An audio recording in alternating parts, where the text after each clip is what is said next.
Jewelry, it make a difference when you see him with the chunky chains and the big watches and all that, or you don't care for that?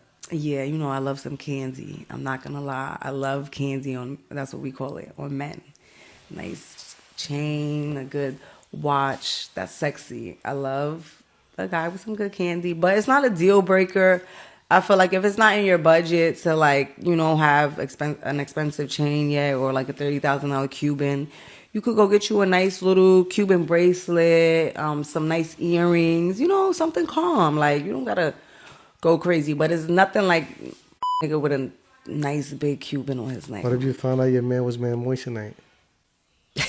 You dumping him or you staying with I'm her? a bomb that.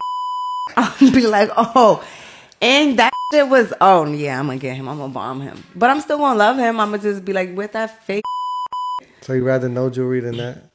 Yeah, Papa, don't put that on. They not gonna make fun of us. Mm-mm.